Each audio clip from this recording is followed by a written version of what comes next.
Ecosystem is a trap. It lures you in with the promise of convenience, only to lock Yeah, you get locked down into convenience. Yeah. you inside a walled garden. Like Google and Apple, they start with a good product, but then force Proton used to be, I think, just a mail service, and it was very prevalent into the dark web. But yeah, I learned recently that they started offering a lot of the same services as Google does, and there's even a subreddit called the Google, where they give tips and tricks to people on how to remove Google from their life, and a lot of people they actually just replace this with Proton. Uh, all time. Yeah, I don't know. What I've seen a lot is people screenshotting their home screen with a whole bunch of Proton apps, and you can see here that there's a lot of praise for the Proton approach. So I'm very curious to see which points are going to be brought up in this video. it to use the whole suite to get the full experience. This is dangerous. Apple has maintained monopoly power in the smartphone market not simply by staying ahead of the competition on the merits, but by violating federal antitrust law. Ecosystems are concentrating all of your data. That's always a risk, right? When you want to be the biggest, the best, But if they lose those lawsuits, usually they will get a couple of fines. They're just gonna tweak a little bit the behavior, but it's never that impactful, because you got those same people working for these companies lobbying laws and affecting legislation, which in a way that would benefit them. And your digital life in the hands of a single entity. An entity that grows so large and powerful that it will start making compromises against your rights only to find more ways to profit or to protect their business. The larger the ecosystem, the bigger data harvester it becomes. It becomes a bigger target for hackers, and the more products. Yeah, because if you're stuck inside of a whole ecosystem, you can recompose like your personality with the way that you interact with the different services and platforms.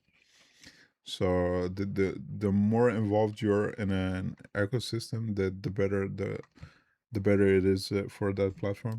It offers, the more data it has to give to the surveillance state. We know that a big tech does this because their only moral value is the shareholder value. But when a private company starts quacking like a dog in the steps of the big tech, it should worry us the same way. That company is Proton, the maker of the most renowned privacy products that have always been meant as ethical alternatives to the big tech. Today, Proton resembles more and more the ecosystems of Google and Apple than That's it does crazy. its noble origins of fighting the big tech. This is a problem. It's a problem for your privacy and it's a problem for the whole community. But you probably never heard of this perspective before, because none of this is talked about enough. There is a reason for this. You see, most content on Proton is coming from sources that are sponsored or affiliated with Proton. Yeah. And I know how lucrative Proton's deals are, because Proton even tried to pay me. Of course, To be honest, most advertised services on YouTube, they're a little iffy.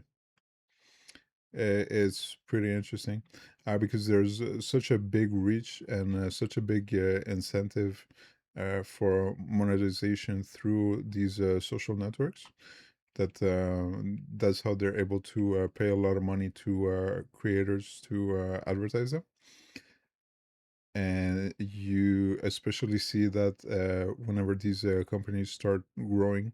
So if we go back to, let's say, uh, NordVPN.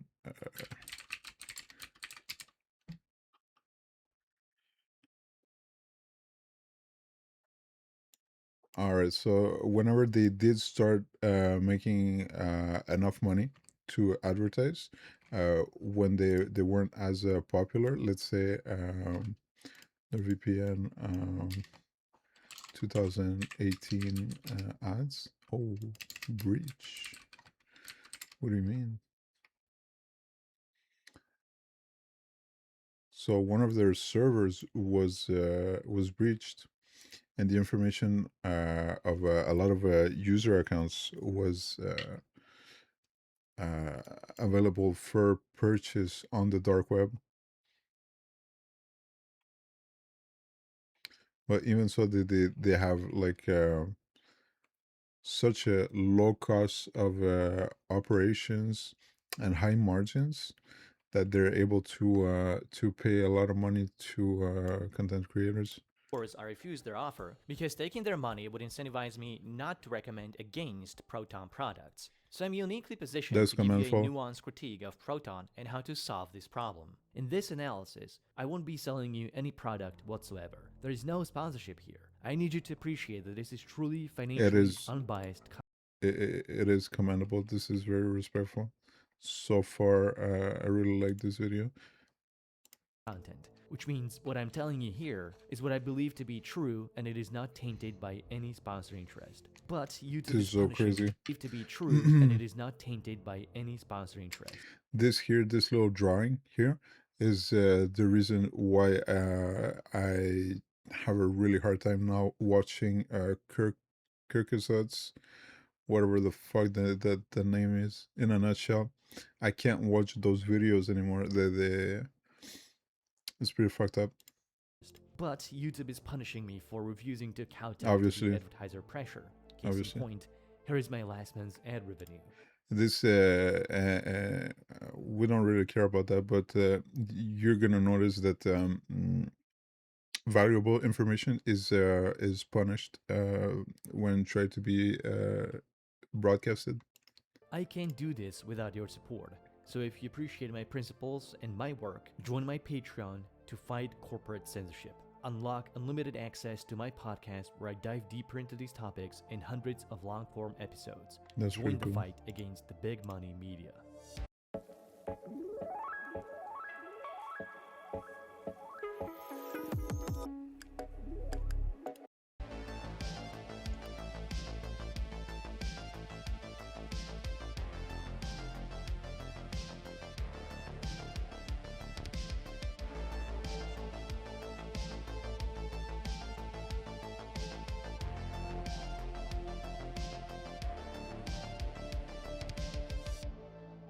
What we learned from ecosystems of Google and Apple is that we cannot and should not trust a single entity with all of our data. We made up new terms like de-Google to express this process. Do not put all your eggs in one basket. Professionally, it's called compartmentalization.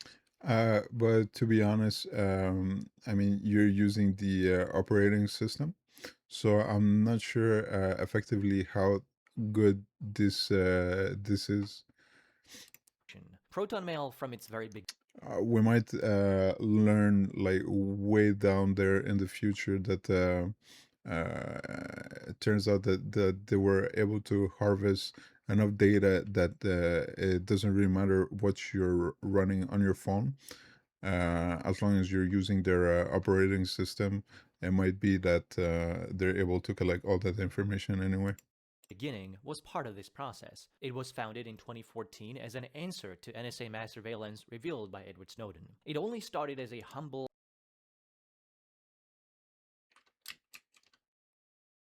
Oh yeah, my mistake. encrypted email based in the privacy-friendly Swiss jurisdiction. It was one of the first and the best alternatives to Gmail or Apple Mail. Not only was it encrypted, it also wasn't using your emails or any other data for advertising. Yeah, so that's why it was used a lot for dark web exchanges. An easy recommend. As Proton Mail grew in popularity, the company started building new products. The first one on the list was Proton VPN, a great VPN with a You should never trust a free VPN. no locks policy, owned service. And you should understand that even if you're using a paid VPN, it doesn't mean that you're 100% incognito or that you can browse the internet with the privacy you imagine that you have. your internet service provider is going to be able to provide enough information from the traffic to be able to identify you. It's pretty scary.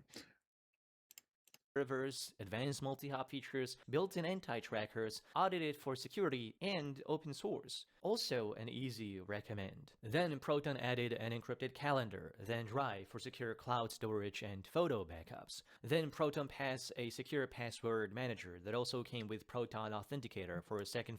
This is a peculiar situation with password managers. So they are very useful in their functionality because in effect you're able to use very hard to guess passwords, but usually this is going to be protected by one specific password. That is a password that you're going to have to remember, and most likely that is not going to be a very strong password, or the platform might be subject to a hack, and then your whole life is effectively compromised, even though you did everything in your power to um, to protect yourself. So you really got to shop around, see who has been subject to attacks and leaks, because it has some very important consequences. So you got to be careful with whatever you use. It's honestly starting to look like more and more like those old password booklet people used to have whenever the internet just started to come out. People would use the same type of booklets as phone numbers uh, books, and so effectively this might be a better protection if you can make sure that nobody has physical access to it. Factor authentication. Then Proton built a Bitcoin wallet for some reason. In the meantime, Proton acquired Simple Logging, an app that generates email aliases. Then it bought Standard Notes, an encrypted note-taking app. In the wake of the AI hype, Proton That's the thing. If you start doing a lot of things, you're going to be able to put less and less efforts into of your total percentage to each products. So if you were to have only one products, you would be able to put 100% of efforts into that specific product. If you have two products, then you're gonna be you're gonna have to choose how much effort you're gonna put into each one. And so if you have 5 or 10 different products, then it is less and less probable that all of these products are going to have the same standard of quality. So this is usually a very stupid decision to take as a business. added Proton Scribe to write AI-generated replies to your emails. And to milk that AI cow even more, Proton built a Lumo AI, supposedly private generative AI. And there's also Proton Meet now, a sort of Zoom alternative. Chances are I don't think there's a such a thing as a really private AI. Maybe if you run it on a closed system, but I'm sure we're gonna learn new things. by the time I finish this video, Proton has built, added, or acquired another product. This is uncomfortably bad. The business idea makes sense. One account, all of Proton.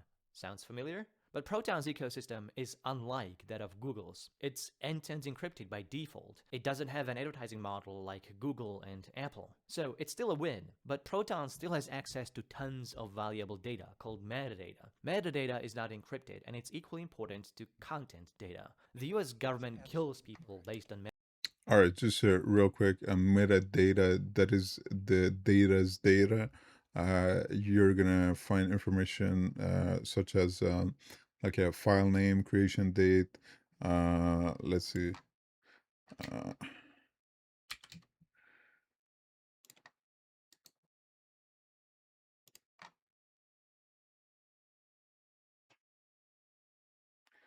what? What? Where's the page? Okay, so here you have some metadata. You have the size of the file, the creation date. It's very basic for just a text file. Uh, yeah, but that's some of the information you're gonna be able to read from metadata. Metadata. We kill people based on metadata. What is your Proton metadata? It's your IP address, your recovery phone and email address, payment methods, usage data, telemetry, browser fingerprints, all things that can be and are used to crack down on dissidents, activists, journalists, all the people Proton is supposed to protect. But Proton cannot protect your metadata, not all of it at least. That much is known when the French police was able to compel Proton to log an IP address and a browser fingerprint of a French activist using Proton Mail. Proton Mail's website used to say that by default they do not keep any IP logs, which proved to be a completely meaningless. Yeah, because I mean, if you're able to reconstruct a connection, without the IP, you can still provide, you can still find the information that's gonna, identify the person. Meaningless and misleading statement. It doesn't matter what Proton's default policy is if it can be ordered by authorities to change it. I mean, it's as if I were to say I'm unable to read home address, right? But if I were to have like, but I can take a picture of where you're coming from.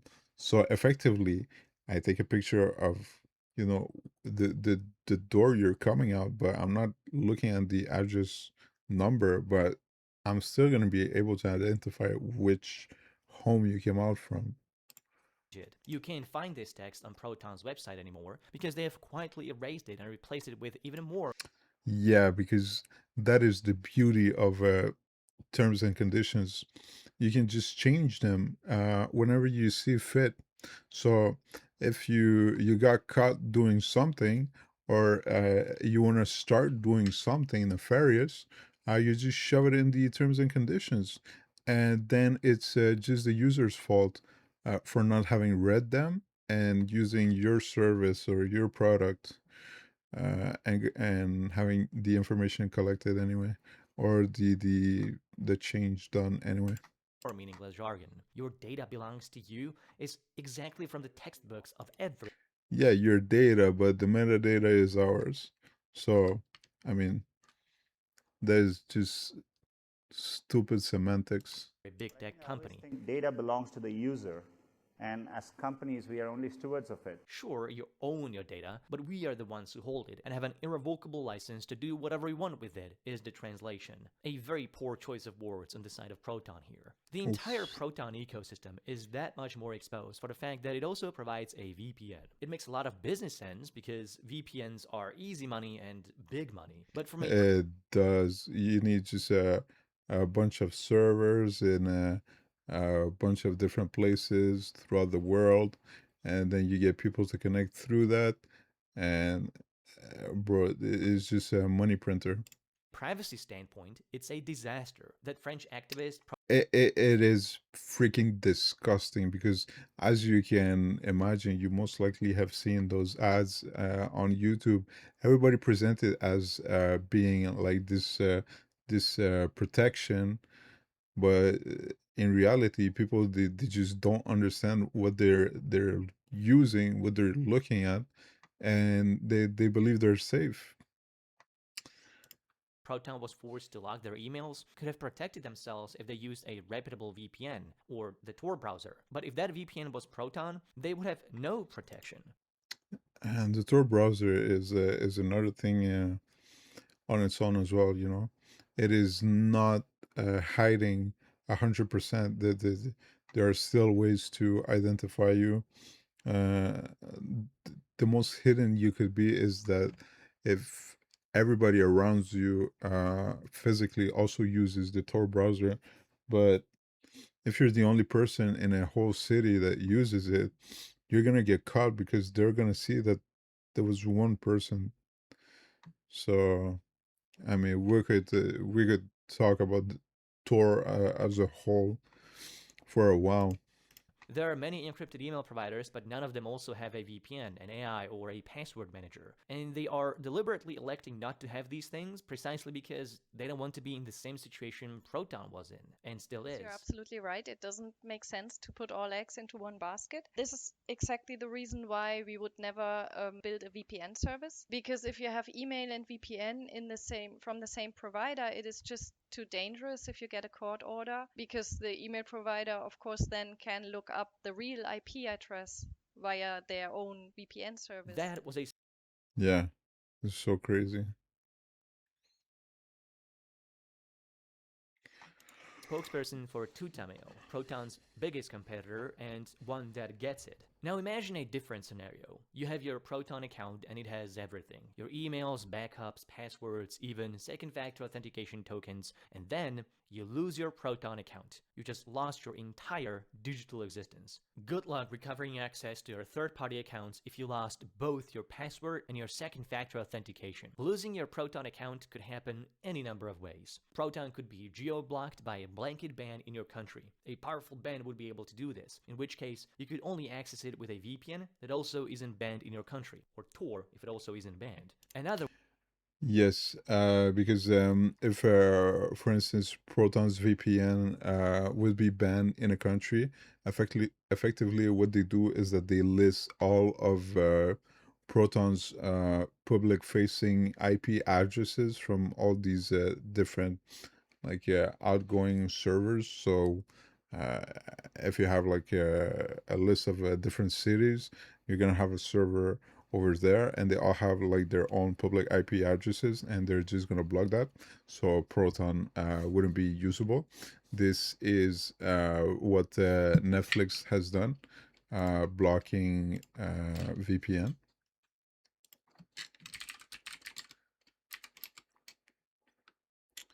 So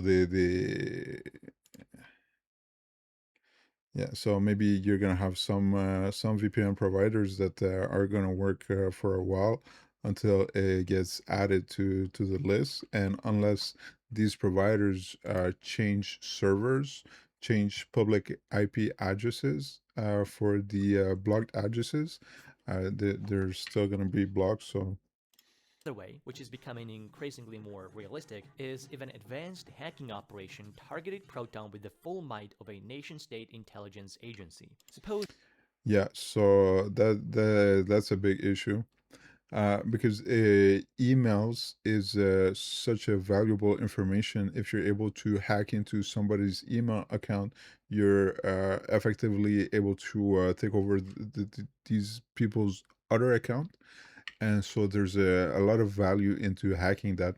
So if you were to be email service provider, you weren't big enough or having enough resources to protect yourself against these type of nefarious actors, you're gonna be cooked. You're gonna get hacked. Your emails are gonna leak, and then you won't exist as a provider, because as soon as trust is lost, you're gonna lose all the user base 100%. China finds out dissidents are using Proton. The most sure way to get rid of that problem would be to launch a cyber attack on the entire Proton infrastructure. There are no rules of engagement in cyber warfare. Proton has been a victim of DDoS attacks in the past, and it did affect its services. The motivation to attack Proton rose with its numbers of users as well as products. But even if none of that happens, Obviously, so if there are more user, if there's a bigger user base to that are using the service, it becomes more and more valuable to attack that. That is why a couple of years ago, hackers started targeting MSPs. Because managed service provider effectively have they're like the control center for small and medium businesses, so they usually have anywhere between a couple to like, let's say 1, 2, 3, 4, 5 clients, up to hundreds of clients, and so they manage all the administration, most likely depending on the contract service. on the service contract. And so if they get hacked, effectively a hacker, instead of hacking 100 companies, he's going to get just one MSP, and he's going to have access to hundreds of companies, which is way more efficient and monetizable. Proton itself has the right to suspend your accounts. They can do this of their own volition when they, of course, suspect suspicious activity, but they can also be asked or compelled by an agency to get rid of your account. This happened most recently to Proton Mail accounts of journalists at the magazine Frag. The weirdest thing about this was that the Frag journalists appealed multiple times and didn't hear anything from Proton until the issue became publicized. Why did Proton purge some journalist accounts? Because an unnamed government cybersecurity agency requested they do so on the grounds of threats that Proton didn't properly vet. Cybersecurity. So they most likely were compelled by either doing it or losing the ability to operate in that country, which is a pretty strong argument when you're such a, well, when you're a smaller player compared to Google. Is a strange field. It disproportionately favors those that seek to attack against those that seek to defend. That's a lot of exploits. All it takes to compromise the whole system is often just a single vulnerability. The bigger the system, the more complex its code, and the easier for an attacker it will be to find such a vulnerability, and the more difficult for the developer it will be to defend it. There is no greater and more complex system than an ecosystem. One account, all of Proton, may give you a lot of convenience. It also gives attackers that much more incentive to keep looking for a vulnerability in any one of the many Proton products. Compromising just one of them means That's the thing. You have to protect all the service that you offer, and an attacker only needs just one mistake from your end to be able to get a foot in the door. compromising all of them. Ecosystems are incompatible with security. Proton is a business, and one that is founded and run by good people. But a business may be sold, acquired, go public, go bankrupt, and you never know who inherits that business once the good founders are gone. A profit incentive is rarely aligned with privacy incentive, or any ethics for that matter. Proton. Yeah, privacy and security as well. Usually, you're gonna get rush products or unfinished products.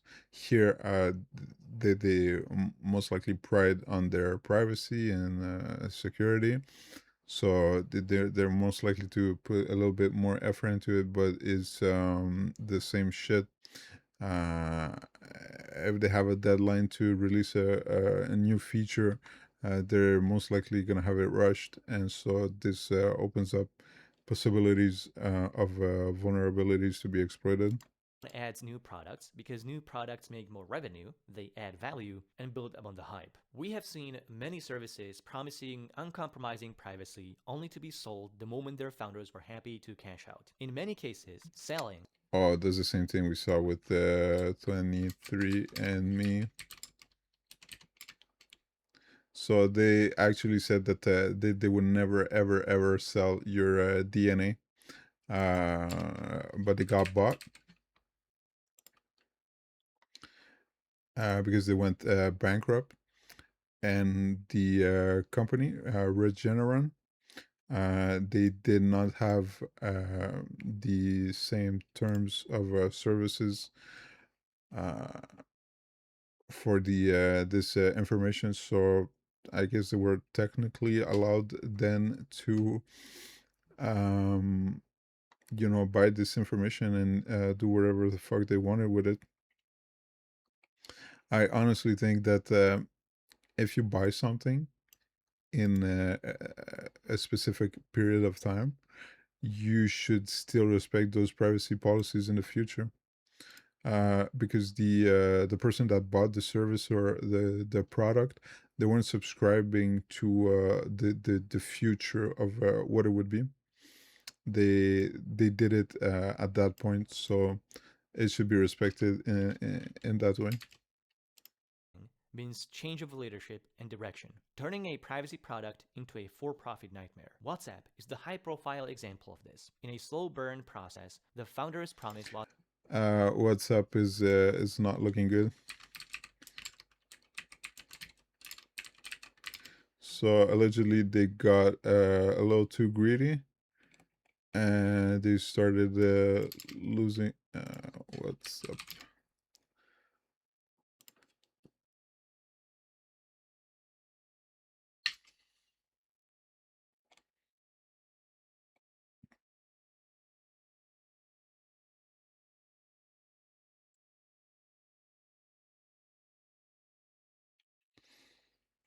Yeah, I saw news that was saying that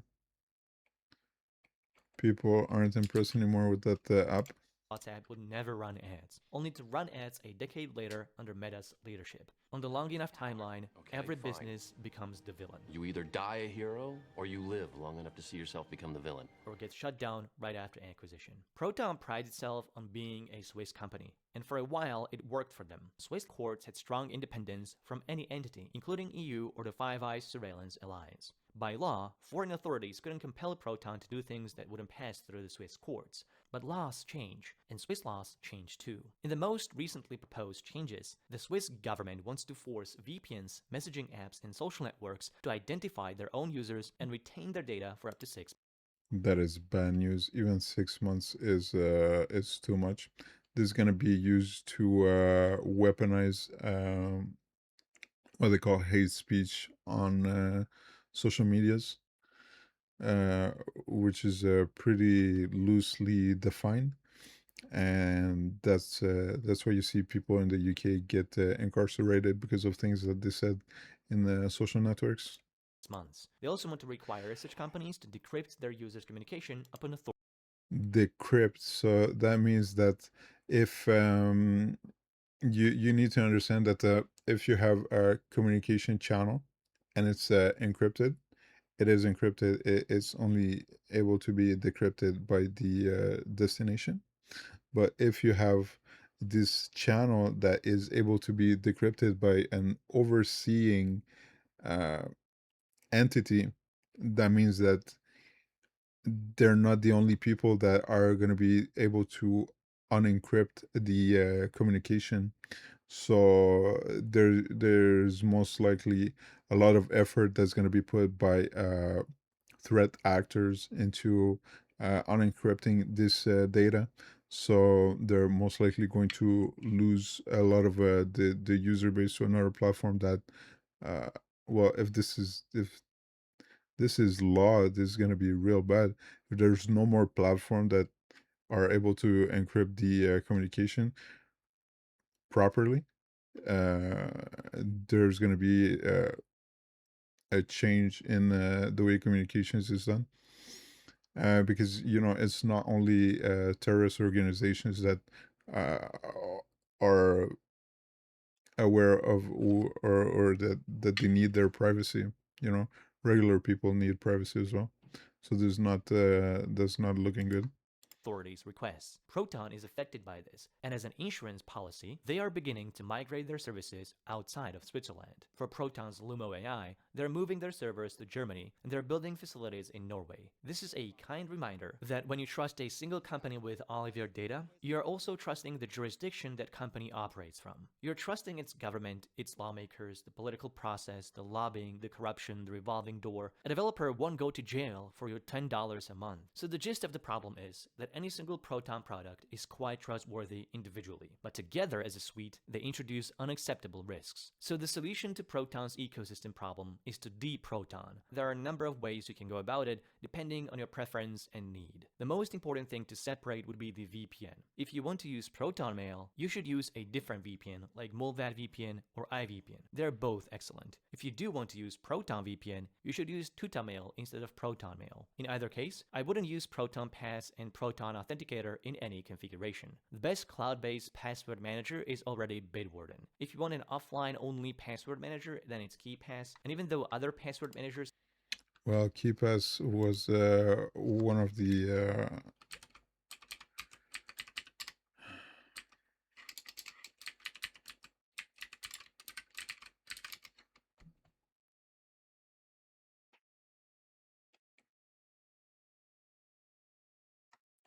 password stealing vulnerability reported in KeePass.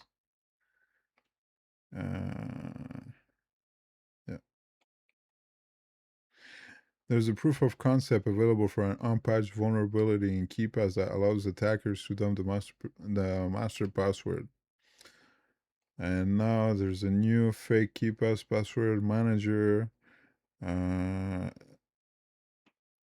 steal information. So, I mean, there's nothing safe. Honestly, nothing safe. Um, yeah. It is a very delicate situation because you can't just trust anything, to be honest. If it's made by a person, it's gonna have some potential bugs. Can also be a 2FA authenticator. I would use a different app for that, like Aegis. If you do want to use Proton Pass for your password manager, I mean, obviously, you should read the terms and conditions for everything that you use, but nobody's gonna do that. And as we saw, even the thing that seemed the most well-intentioned, for example, the Oni extension, you know, it came. Everybody learned that they were doing some nefarious things with the links. So, I mean, money is a great motivator for people to just do stupid shit. then I wouldn't use anything else from Proton whatsoever, maybe simple logging. There is an additional way to compartmentalize Proton, especially if you use Graphene OS. You can set up anonymous accounts for different Proton products, so you could have a different account for Proton Drive and a different one. I mean, this also defeats the purpose. So if you use the same device to access these same different services, it only takes you once to have the same IP address, the same public IP address logged into these different services. And so there's going to be a correlation made between these services, even though you're using a different account. So you're going to have your cell phone's thumbprint that's going to be able to correlate the information, and you're also going to have the exact same public IP addresses. So if you connect to the same Wi-Fi, when they're going to sync into the background, it's going to be the same public IP, or even if you close the Wi-Fi, you're gonna have the same public IP from your cell phone provider.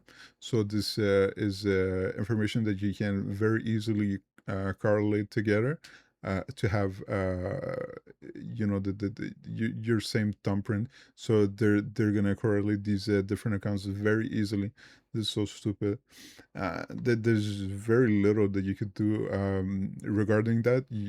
I mean, if you were able to always change your public IP address, always change the thumbprint of the phone, always change the MAC addresses, have them randomize both your cell phone's antenna, your Wi-Fi's antenna if you're on a cell phone, your Ethernet cards MAC address as well.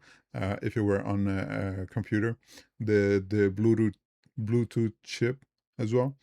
It should always be randomized, or you should have like different devices for the different services if you really achieve the goal of having this type of privacy. But this is very unlikely for people to do, as it's not convenient, and people will put up with a lot of shit just in the name of convenience, and I'm the first one to do it.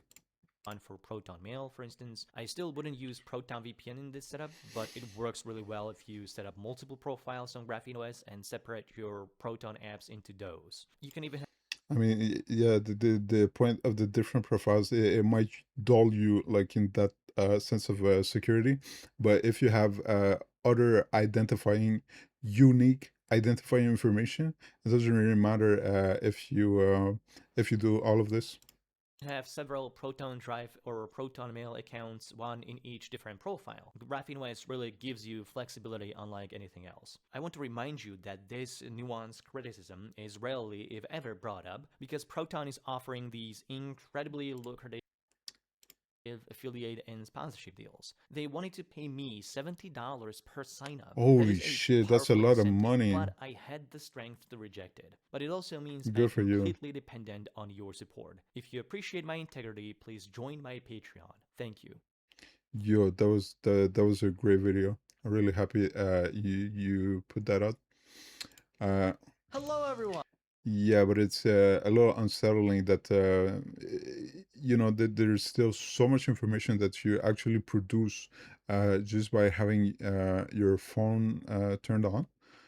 And so the actual lengths that you have to go through to have a like real privacy for most people is not worth it. It's not convenient. It's just it's a waste of time for what it accomplishes. Whenever I brought up my privacy concerns with friends, the so regular people, the usual answer I will get is that I'm not like an important person. I'm not like a diplomat, so it doesn't really matter um, what type of information they have about me, or what kind of a file they have on me, because we're not that important. But the thing is, they use that in the amalgamation of everybody's information to be able to extract some other information on a bigger scale, and that's how they're able to predict certain things, right? Certain behavior in certain contexts. And if you're not familiar with the Cambridge Analytica issue that happened in 2016, I believe, I feel it's related in a certain